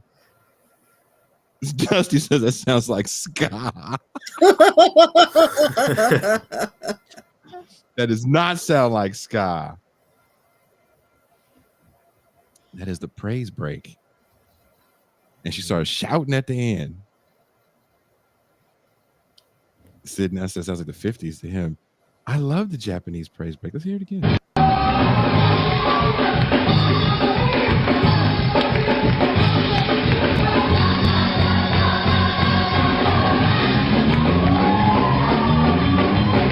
Does that take you back, Toussaint, to back in the day when you was getting yelled at church? She's running in place.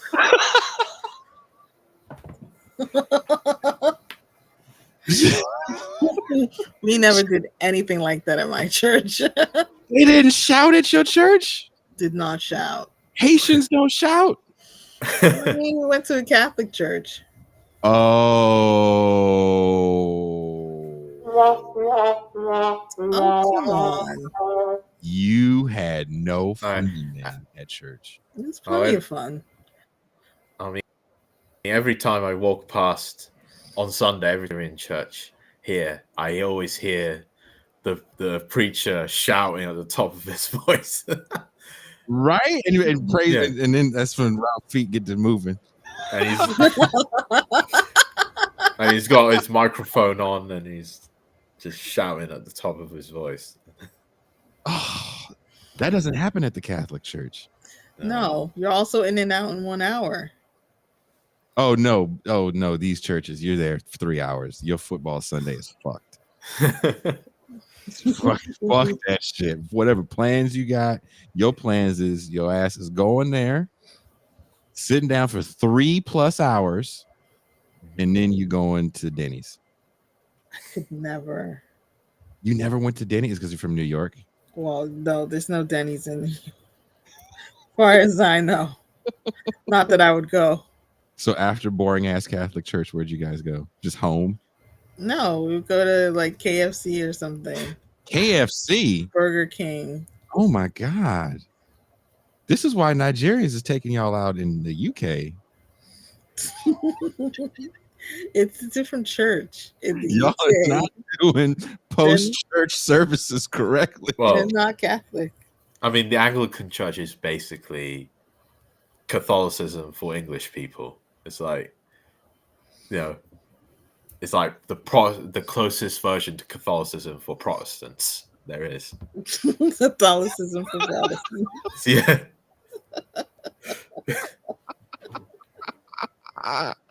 John says, church I grew up in, Eastern Orthodox services were 3 hours, but most people only showed up 10 minutes before communion. That's what the cool people are doing.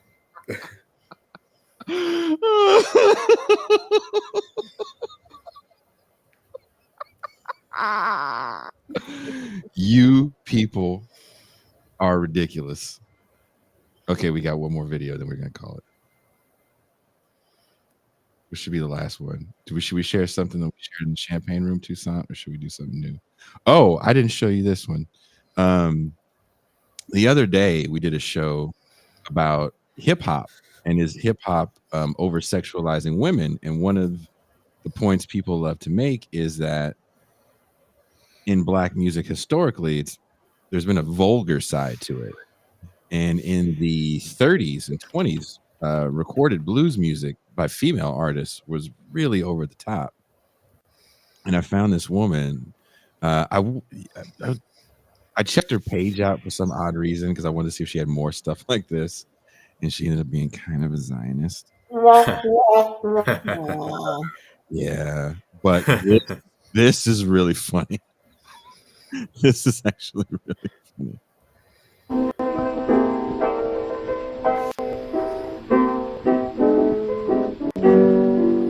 I got nipples on my titties, big as the end of my thumb. I got something between my legs that'll make a dead man come out.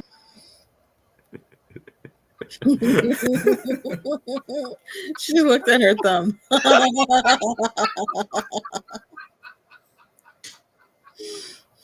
This is gross.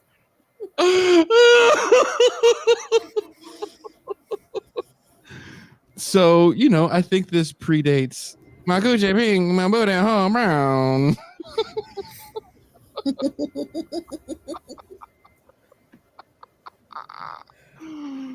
Somebody says, boom, bars. Yeah, I've went through and listened to a lot of that stuff. Wow. Contemporary hip hop has nothing on blues of the 30s.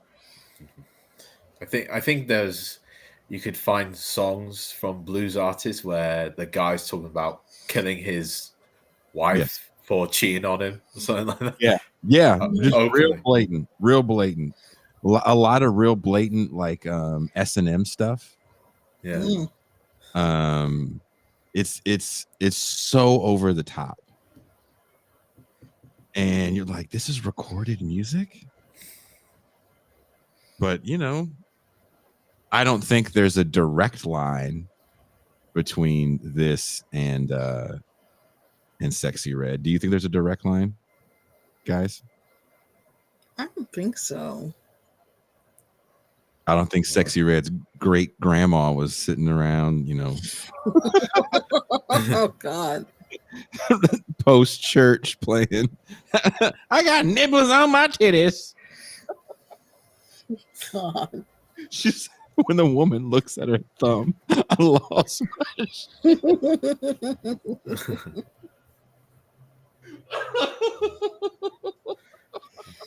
Okay, I've got to go now. All right. Okay. Peace, Ralph. Yeah. Ralph fucking hung out with us while we did horrible shit. Yeah. This was young people music of the day. I don't know how young they were. But it is funny to go back and listen to this old stuff and go, well, not much has changed, but much did change, right? Because music did get drastically different, Right, in the 40s, 50s, and 60s, and this stuff was kind of relegated to definitely more underground. But you can find a lot of this stuff on Spotify. interesting. I mean, when you have the history of recorded music in your phone, it's so hard to not just discover new artists, but even to go back and think, oh, what did blues music sound like in the 30s?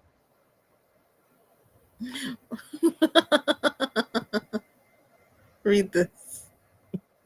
Ralph has now been scarred. Poor Ralph.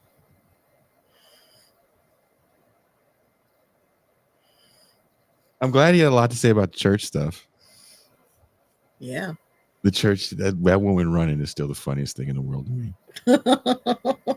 Just like the way she took off. And I know it's edited. She said some more words. Doesn't matter. That edit is genius. Because when you hear the music and you see her legs, just gone. Her legs just disappear, man. It's like the cartoon when the bongo starts spinning. Yep. Oh God. Beef with Gerald Horne is okay, but this is too much for Ralph.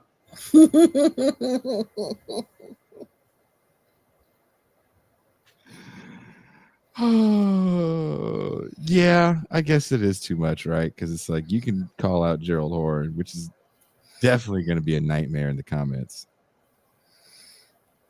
Can't wait for somebody to be like, well, you've never read the... Yes, I have. And after I finished it, I mailed it to Pascal, who couldn't even get through it because he didn't like it. So there's that. There's that. So we have confronted the text. So please don't act like we have not. And we've talked about it on this show with John Graham, who's also a historian of that era. John Graham. And just because we may not agree with that book doesn't mean that we disagree with everything Horne has written, because that would be foolish and childish, immature. What's another adjective? Ridiculous. Ridiculous. Dismissive. Yeah. And I would not begrudge anyone who wanted to read the Counter-Revolution of 1776. I don't think you will. Very dense and kind of long. But go for it. On that note. Horne was rude to Catherine Liu. She just talked to me the other day. She did not tell me that. Was this recent? He doesn't like the PMC analysis. Dusty says because it's 500 pages. It's like 500 pages, and Horne has some he's all in the footnotes. Toussaint, what are you doing for the weekend? Sleeping. Oh, that's whack. Are you going to church tomorrow now? Going to church tomorrow? No, I'm not. I do like hearing the church bells. But you don't like hearing the church music? I like gospel music. Were you getting fired up at the Japanese praise break? Fired up? I don't know. It was interesting to watch. Why am I the only person that gets fired up at praise breaks? You're special. American Jason is special. American Jason. Yep. Is that what she's saying every time when I call? Stay away from me. American Jason. Someone says Horn is boring. He is the anti-Finkelstein. I had Gerald Horn on the show back when it was still an audio-only podcast, and I would push back against that. I think he is not boring, but I think he intimidates a lot of people that bring him on because he does have a very large breadth of knowledge. So on that note, I'll be on some shows this week. I just did the fucking cancel podcast, which is probably going to get me fucking canceled. I'll be on Left Reckoning Tuesday. Right. I'm doing an interview with John Bunch for Sublation Monday. John Bunch Society. The John Bunch Society. That is going to be interesting. We got a lot coming up next week. We're doing a special call-in show next week, right? Is that next week? I think so. We're doing a couple special call-in shows. Are we doing the call-in show for the Bernie thing? Was that supposed to be a call-in show? I don't know. I don't You think want to so. tell people about the Bernie thing? Because that's Tuesday. The left needs to stop hero worship. Damn it. Ooh. Talk about Bernie, putting him on a pedestal. Ooh, that's Tuesday. Tuesday. How do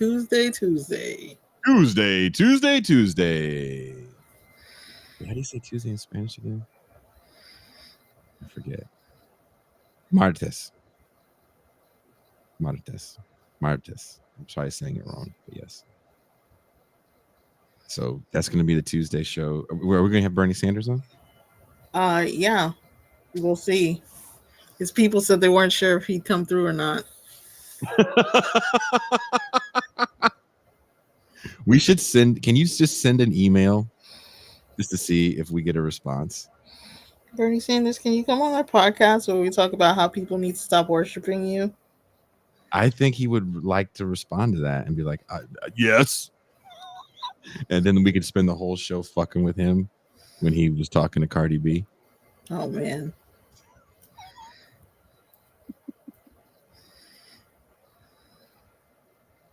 No. I think you should send a message to him, see what happens. Because, ooh, you can't say the same thing about hero worship. I mean, we're going to get into all the hero worship. All of them.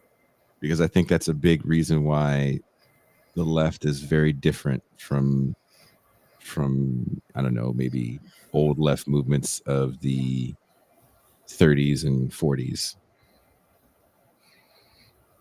So I'm excited for Tuesday. Tucson, are you ready to go? Ready to go. All right. Thank you guys for hanging out with us. Thanks again, Ralph, for coming on. And we are